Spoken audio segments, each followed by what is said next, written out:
বিএনপির কথা বলবো।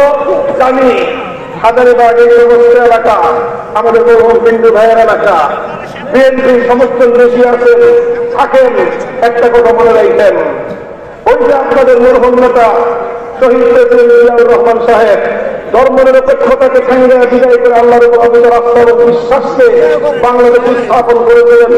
ওই আদর্শের উপর যদি বিএনপি করেন ভালো কথা। আর আপনি ধর্মনিরপেক্ষতার দিকে এত তিরিশ দেখান আওয়ামী লীগ করেন,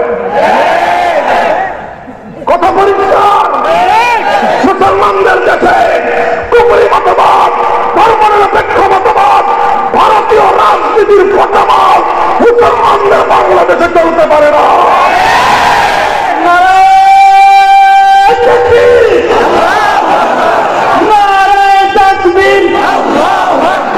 ইসলামের শত্রুরা হুঁশিয়ার সাবধান, ভারতের দালালেরা বেশিরভাগের কথারেরা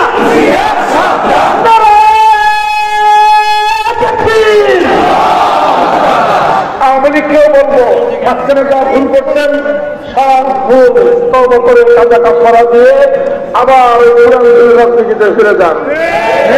আওয়ামী লীগ সর্বপ্রথম আওয়ামী লীগের নেতা শেখ মুজিবুর রহমান সাহেবরা, উনি ওনার নেতা শহীদ হোসেন শহীদ সোহরাওয়ার্দী, তারা সর্বপ্রথম আস্তে আস্তে আস্তে আস্তে আস্তে আমি বেশি সাউন্ড দিতে ওরা সাউন্ড কমায় দেয়, বুঝলেন নাই? ওরা চিন্তা করে যা যায় হুজুরের গলার উপর দিয়ে যাক, আমরা মাইকটা সেফ থাক। ওরা বুঝে না যে কত হাজার লক্ষ মাইকের চেয়ে হুজুরের গলার দাম যে বেশি, তারা বুঝে না। সে বুঝে ওদেরকে বলেন, ওরা মাইকের মায়া করে কিন্তু হুজুরের গলার মায়া করে না। আরে বেটা তোর একটা মাইকের চার্জের ছিললে এটা তুই রিকভারি পাবি, হুজুরের গলার হয়ে গেলে এটা রিকভারি করতে কষ্টবোধ বলে। যেভাবে দেশের জন্য, জাতির জন্য, ইসলামের জন্য চিৎকার করি, এই সহজ না, খুব মাগনা না। এটার জন্য আমাদেরকে অনেক মূল্য দিতে হয়, নির্মম নির্যাতন সহ্য করতে হয় আমাদেরকে, অন্ধকার কারা প্রকোষ্ঠে ক্ষিপ্ত হতে হয়েছে আমাদেরকে, স্বৈরাচারী শেখ হাসিনার সরাসরি কারণে পরিণত হতে হয়েছে আমাকে। গোটা বাংলাদেশের প্রশাসন রাষ্ট্রযন্ত্রকে আমার ব্যক্তিগত বিরুদ্ধে ব্যবহার করা হয়েছে, সমস্ত গোয়েন্দা সংস্থাগুলোকে আমার বিরুদ্ধে নিয়ে দেওয়া হয়েছে, সেখানে আমার নাম পেয়েছে তছনছ করা হয়েছে। আমার মাদ্রাসা, বাবরি মসজিদ মাদ্রাসা 1 বছরের জন্য শৃঙ্খলা করে রেখেছে, মাদ্রাসার ছাত্র শিক্ষক যা পেয়েছে সব ধরে নিয়ে গেছে। জামিয়া রহমানিয়া শাইখুল হাদিস আল্লামা আজিজুল হক রহমাতুল্লাহ আলাইহি প্রতিষ্ঠিত মাদ্রাসা, সেই মাদ্রাসা থেকে আমাকে গ্রেফতার করার পরে সেই মাদ্রাসাটাকে স্বৈরাচারী আওয়ামী ফ্যাসিবাদী সরকার দখল করে তারপরে তাদের আস্থাবাদের লোকদের হাতে তুলে দিয়েছে। অনেক মূল্য আমাদেরকে দিতে হয়েছে, এই সব মূল্য আমরা দিয়েছি। এবং আল্লাহর কসম খেয়ে বলি, আল্লাহর দ্বীনের জন্য যদি প্রয়োজন হয়, আল্লাহর কোরআনের জন্য যদি প্রয়োজন হয়, আল্লাহর কাছে নিরাপত্তা চাই, আল্লাহর চাইলে এর চেয়েও বড় মূল্য দিতে আমরা প্রস্তুত হয়েছি।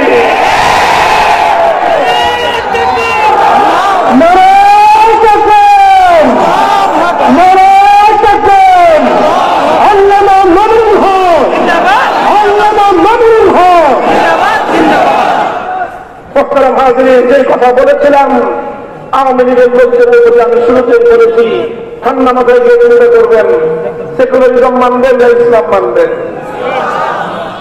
আরে ভাই আপনাদের বুঝে গেছে, আপনারা ইসলাম মানবেন যে ওয়াজ শুনতেছেন, আর মামুনুল হকের ওয়াজ শুনতেছেন, বুঝলেন না? হালকা পাতলা ইমাম থাকলে মামুনুল হকের ওয়াজ শুনতে হয় না।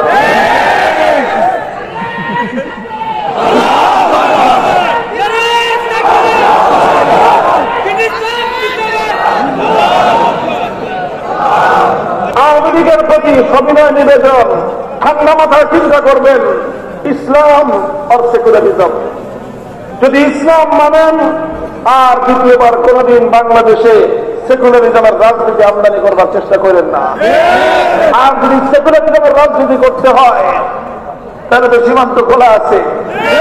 ধর্মনিরপেক্ষতার জন্য তো দেশ ভাগ করে দিয়ে দিছি, বড় ভাগটাই তো দিছি, মাখনটাই তো দিছি, আমরা তো খারাপটা রাখছি, ওইটা নিয়ে খান না, দিল্লিতে যান না, জামাই আদর তো করতেই আছে আপনাদেরকে, ওখানে যে বাড়িঘর বানায় নেন। আল্লাহর ওয়াস্তে শাহজালালের শাহ মাকদুমের হাজী শরীয়তুল্লাহ এই দেশটাকে অপবিত্র করবার চেষ্টা করবেন। কথা বলেন ঠিক না বেটি? আমি বলেছিলাম ইসলাম যদি বলেন, ইসলাম যদি মানতে চান, আল্লাহর কোরআন যদি মানতে চান, মুসলমানদের রাষ্ট্র ইসলামী হুকুমত ছাড়া চলতে পারে না। যদি ইসলামের কথা তো আছে, যদি ঐতিহাসিক ভাবে আপনারা বিচার করতে চান, ইতিহাস দিয়ে যদি বিচার করতে চান, ইতিহাসের বিচারেও বাংলাদেশে ইসলাম ছাড়া অন্য কোন রাজনীতি চলতে পারে না।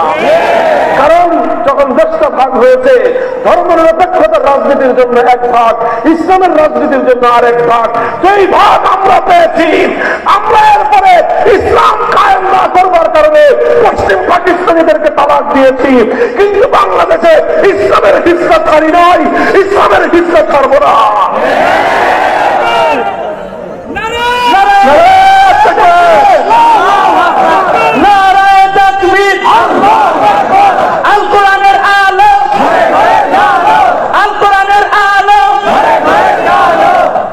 দেখেন 2024-এর 5ই আগস্ট যে বিপ্লব হয়েছে, আমি আমার কথা সমাপ্তির দিকে নিচ্ছি। এই বিপ্লব আমাদেরকে নতুন ভাবে অনুপ্রাণিত করে। কথা বলেন ঠিক না দেখি? হে যুবক, তোমরা বিপ্লবের জন্য প্রস্তুত হও। তুমি আর আমি যদি বিপ্লবের জন্য প্রস্তুত হই, বিপ্লবের জন্য অনেক বড় রাজনৈতিক দলের প্রয়োজন নয়, অনেক বড় নেতার প্রয়োজন নয়। যুবকরাই নেতৃত্ব যে বিপ্লব আনতে পারে। নারায়ণ থাকবে, নারায়ণ থাকবে, রক্তের বন্যায় 5ই আগস্টের বিপ্লব একটা সিম্পটম দিয়ে বোঝা যায়।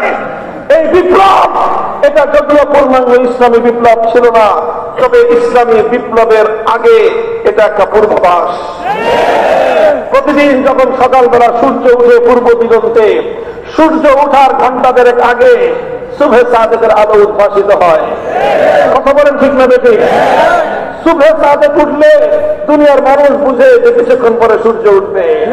সমস্ত পাকপাকারি কলকলানি শুরু করে দেয়, ওরা জানে যে কিছুক্ষণ পরে সূর্য উঠবে।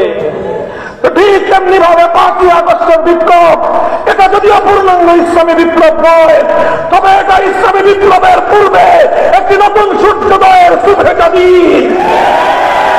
যদি বিশ্বাস না হয়, বিশ্বাস যদি না হয়, বুঝতে যদি চান, আমি বলবো 5ই আগস্ট 2024 সাল খবর পাইছেন কখন আপনারা?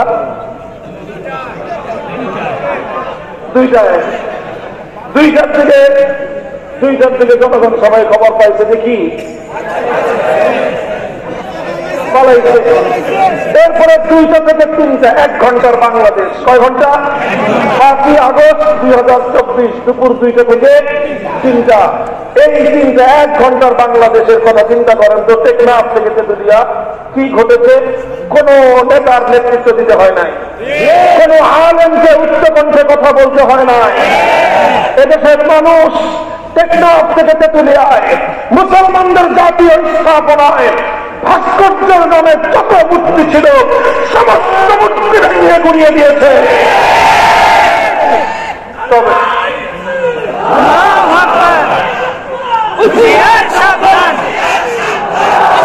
এই মূর্তি ভাঙতে কারা? বিপ্লবীরা। বলেন, এই মূর্তি ভাঙলো কারা? বিপ্লবীরা। সুতরাং বোঝা গেছে এই বিপ্লব কারা করেছে। কথা ঠিক না বেঠে? হ্যাঁ, সীমা রক্ষা করেছে। হিন্দুদের কোন মন্দিরে মূর্তি ভাঙে না, কোন একটা মন্দিরে হামলা হয় নাই। এত বড় বিপ্লব, এত বড় বিপ্লব, এই বিপ্লবে কোন একটা সংখ্যালঘুর গায়ের উপর কোন ফুলের চোখে লাগে নাই। এটা বাংলাদেশের মুসলমানদের উন্নত চরিত্রের প্রমাণ, সাম্প্রদায়িক সম্প্রীতির অনন্য দৃষ্টান্ত, ইসলামের শ্রেষ্ঠত্বের প্রতীক। এত মূর্তি ভাঙল, কিন্তু কোথাও কোন হিন্দুদের ধর্মীয় মন্দির মূর্তি ভাঙে নাই। কথা বলেন ঠিক না বেশি? আর হিন্দুদের মন্দিরের বাইরে মুসলমানদের জনপদের মূর্তি একটাও রাখে নাই, সব ভেঙে ঘুরিয়ে দিয়েছে। এ থেকে বোঝা যায় 5ই আগস্টের বিপ্লবের মূল চেতনাটা কি ছিল। এই কথা যদি কেউ বুঝতে ভুল করেন, বাংলাদেশের রাজনীতিতে আপনি চলতে পারবেন না। আমরা পরিষ্কার ভাষায় বলতে চাই, এই বিপ্লবের মধ্য দিয়ে বাংলার তরুণ যুবক জনতা প্রতিটা ভার্সিটিতে, প্রতিটা কলেজ স্কুলে, মাদ্রাসা তো আছে, আলিয়া মাদ্রাসা, কওমি মাদ্রাসা, গোটা বাংলাদেশের যুব জনতা, গোটা বাংলাদেশের যুবক শ্রেণী, তারা ইসলামের প্রতি যে দরদ এবং যে ভালোবাসা প্রদর্শন করেছে, আমরা এখন আস্থা রাখতেই পারি আগামীর বিপ্লব হবে ইসলামের বিপ্লব।